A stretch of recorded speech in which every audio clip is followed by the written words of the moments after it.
Assalamualaikum warahmatullahi wabarakatuh. Kami dari kelompok 9 akan menerangkan tentang perkembangan pendidikan kurikulum di Indonesia dan negara lain.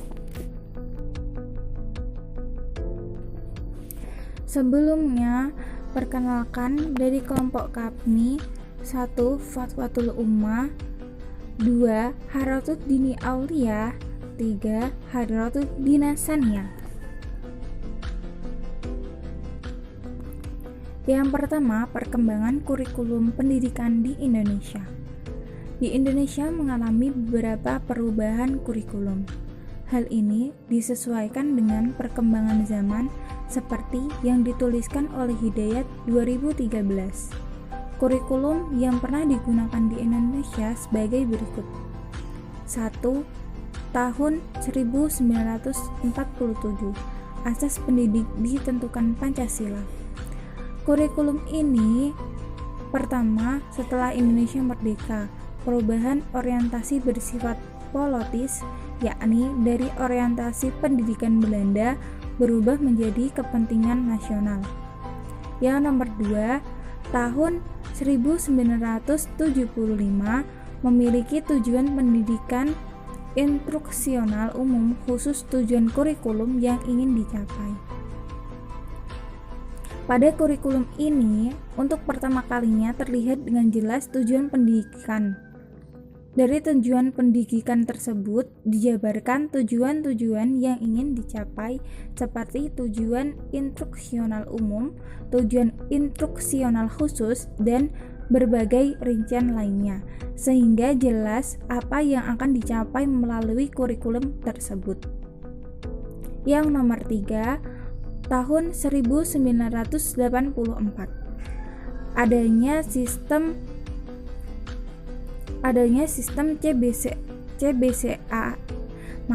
CBSA, cara belajar siswa aktif.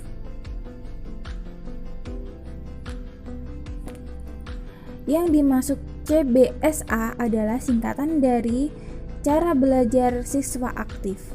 Dalam proses belajar mengajar, siswa akan lebih dilibatkan, meski sistem instruksional masih tetap dipertahankan. Namun, siswa diberi kebebasan untuk mengembangkan cara mencapai tujuan tersebut. Adapun ciri-ciri dari kurikulum ini adalah: A.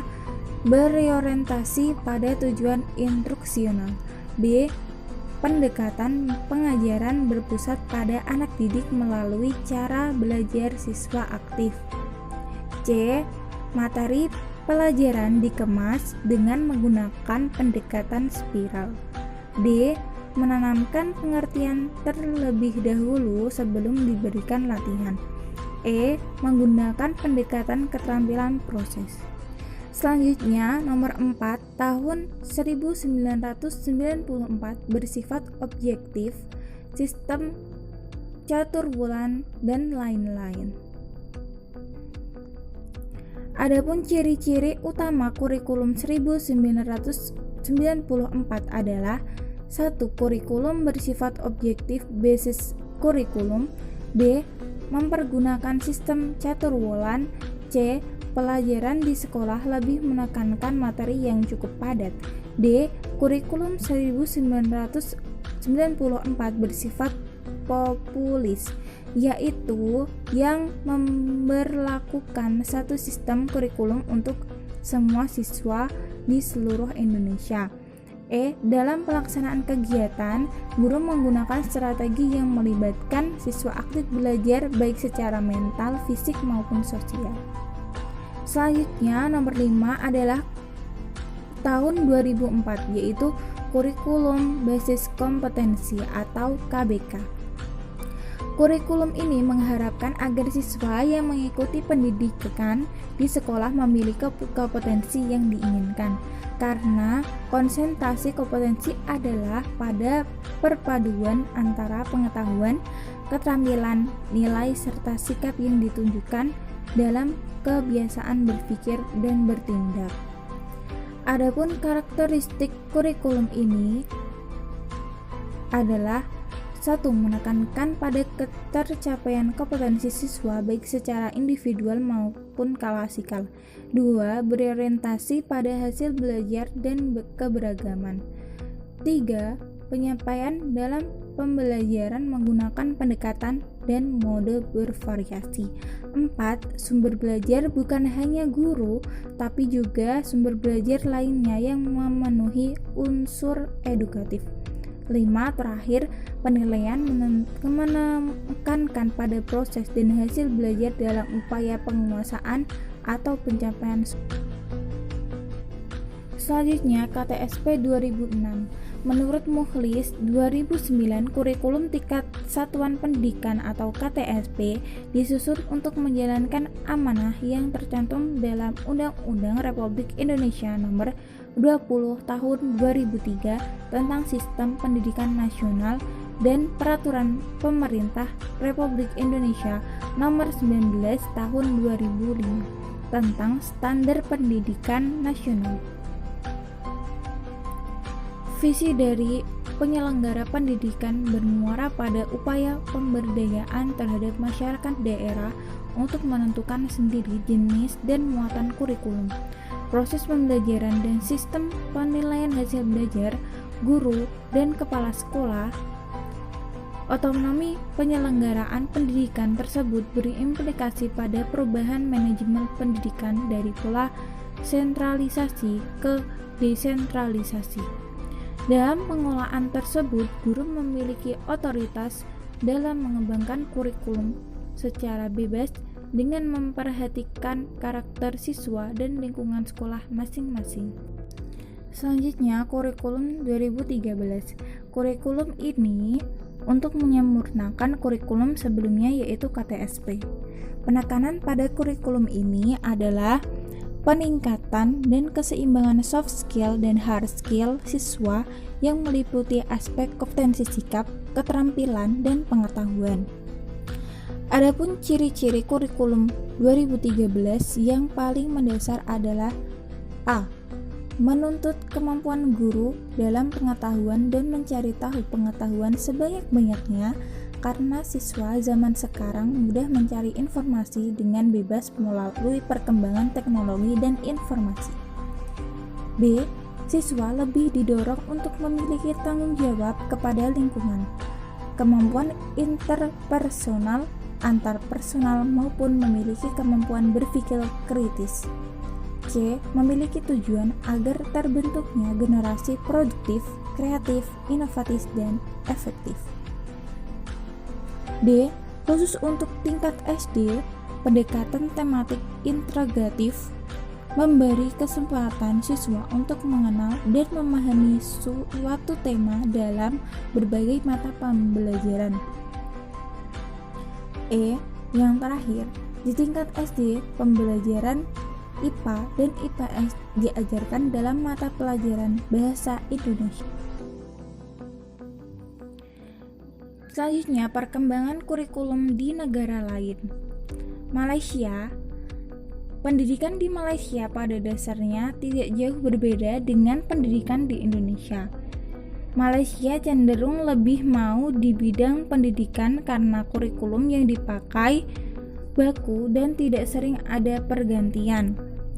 Pendidikan formal yang ada di Malaysia dimulai dari prasekolah, lalu pendidikan rendah, pendidikan menengah, pendidikan pra-university, dan pengajian tinggi. Pada dasarnya, sekolah di Malaysia dan Indonesia tidak jauh berbeda. Perbedaan yang menonjol dari pendidikan kedua negara tersebut pada nama jenjang kedua negara, tingkatan jenjang pendidikan juga berbeda. Contohnya, ada pada jenjang sekolah menengah di mana sekolah menengah Malaysia ditempuh dalam jenjang waktu 5 tahun, sedangkan di Indonesia 6 tahun.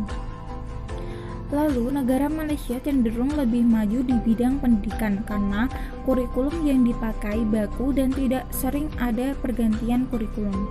Berbeda dengan negara Indonesia yang sering terjadi pergantian kebijakan serta kurikulum sehingga pelaksana teknis di Indonesia lambat untuk berkembang. Alasan lain yang berpengaruh dalam kemajuan pendidikan di kedua negara adalah bekas dari negara yang berbeda. Hal ini setidaknya mempengaruhi sistem pendidikan di kedua negara. Selanjutnya adalah di Singapura. Pendidikan di Singapura bertujuan untuk menyediakan dasar pendidikan agama bagi peserta didik di negara Singapura untuk menyatukan ras, budaya, dan keberagaman bahasa. Setiap siswa belajar bahasa Inggris dan sebagai bahasa keseharian dan juga belajar bahasa dari ibu mereka. Sebab di Singapura banyak penduduk dari luar negeri yang menetap menjadi penduduk Singapura. Singapura juga masuk ke dalam kategori pendidikan terbaik di ASEAN atau di dunia. Sebab di sana memiliki banyak faktor, antara lain fasilitas yang memadai. Contohnya di setiap sekolah di Singapura mempunyai akses internet yang bebas dan juga web sekolah yang menghubungkan antara guru dan peserta didik. Dan setiap sekolah juga memiliki LCD dan fasilitas lainnya yang mendukung untuk menjadi majunya pendidikan di Singapura. Dan tenaga pendidik di sana atau guru dilatih untuk menjadi benar-benar menjadi pendidik atau guru yang profesional. Selanjutnya adalah Cina. Era reformasi pendidikan Cina berpegang teguh pada modernization teori dan human capital theory, karena Cina meyakini perkembangan tidak direalisasikan apabila mayoritas tidak memegang teguh nilai modernisasi. Cina juga meyakini pendidikan harus menjalankan tujuan pembangunan sosialis dan pembangunan sosialis harus tergantung pada pendidikan. Artinya, jika pendidikan itu maju, maka pembangunan ekonomi, sosial, dan lain-lain juga akan ikut maju. Cina juga termasuk salah satu pendidikan terbaik di dunia. Yang menjadikan Cina menjadi pendidikan terbaik di dunia salah satu antara lain adalah yang pertama, biaya pendidikan. Alokasi biaya pendidikan tersedia pada pemerintah pusat daerah dengan distribusi alokasi dari daerah pendidikan yang dikelola oleh daerah dan pusat lembaga pendidikan yang berada di kementerian. Artinya, hampir seluruh pendidikan atau biaya pendidikan yang ada di Cina dipegang teguh oleh pemerintah. Yang kedua, personalisasi. Guru di pendidikan Cina harus memiliki jabatan atau sekolah yang tinggi. Yang ketiga adalah kurikulum. Kurikulum di Cina itu terlebih tergantung atau fleksibilitas atau fleksibel, yang artinya tergantung letak sekolahan tersebut. Kalau di kota ikut sistem pemerintahan kota tersebut, kalau di desa memiliki sistem pemerintahan tersebut. Contoh halnya jika ada di desa ada mata pelajaran pertanian. Selanjutnya adalah pendidikan Korea Selatan. Di sana pendidikan di Korea Selatan lebih mengutamakan menanamkan pada setiap orang rasa identitas nasional dan penghargaan terhadap kedaulatan nasional, yang artinya menyempurnakan kepribadian setiap warga negara, mengemban cita-cita persaudaraan yang universal, mengembangkan kemampuan untuk hidup mandiri dan berbuat untuk negara demokratis dan kemakmuran seluruh umat manusia, dan menanamkan sifat patriotisme. Pada tahun ini, Selatan juga menjadi negara termaju atau dengan sistem pendidikan terbaik di dunia. Mengapa seperti itu? Karena ada beberapa faktor yang mendukungnya, antara lain anggaran pendidikan. Anggaran di sana hampir sepenuhnya, tapi tidak sepenuhnya, atau 20% atau 30% memiliki anggaran dari pemerintah. Dan juga guru di sana harus memiliki sertifikat handal sebagai seorang guru. Dan yang ketiga adalah kurikulum di sana harus yang dilakukan oleh guru meliputi perencanaan pengajaran. Guru harus mempunyai perencanaan pengajaran yang oleh guru tersebut. Yang kedua, mendiagnosis murid. Murid itu seperti apa, lalu didiagnosis oleh guru. Yang ketiga, membimbing peserta didik belajar dengan berbagai program. Dan yang terakhir, tes atau menilai hasil belajar. Saya akan menjelaskan tentang pendidikan di Jepang. Di Jepang, pendidikan dasar tidak mengenal ujian kenaikan kelas, tetapi siswa yang telah menyelesaikan proses belajar di kelas 1 secara otomatis akan naik ke kelas 2. Demikian seterusnya. Sedangkan untuk pendidikan menengah pertama berlangsung selama 3 tahun dengan jumlah jam pelajaran 115 tahun. Tingkatan pendidikan di Jepang sama dengan di Indonesia, yaitu dengan menggunakan sistem 633. 6 tahun SD, 3 tahun SMP, 3 tahun SMA, dan perguruan tinggi. Ujian akhir juga tidak ada karena SD SMP masih termasuk kelompok compulsory condition, sehingga siswa yang telah menyelesaikan studi di tingkat SD dengan langsung mendaftar ke SMP. Selanjutnya, siswa lulusan SMP dapat memilih SMA yang diminatinya. Tetapi kali ini mereka harus mengikuti ujian masuk SMA yang bersifat standar. Artinya, soal ujian dibuat oleh Education Bureau.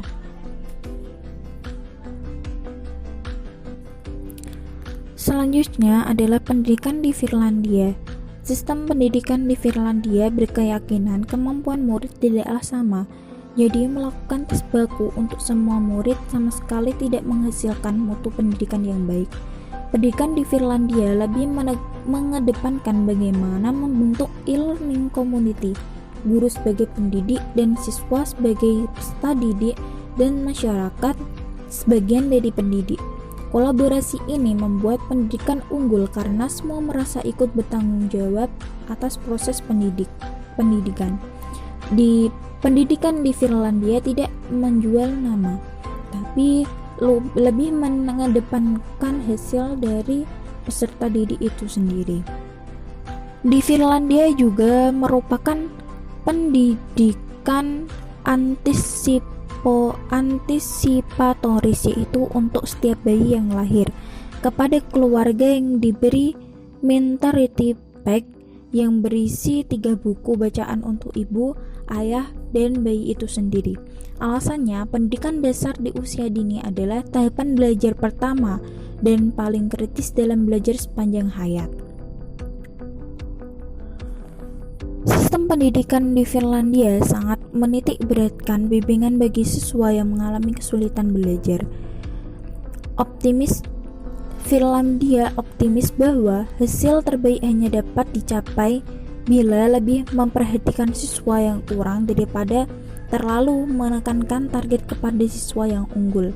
Dengan demikian, tidak ada anak-anak yang merasa tertinggal. Dalam pendidikan di Finlandia ini sudah terbukti bahwa bisa mencetak akademik tanpa harus mengikuti standarisasi akademik konvensional. Terima kasih.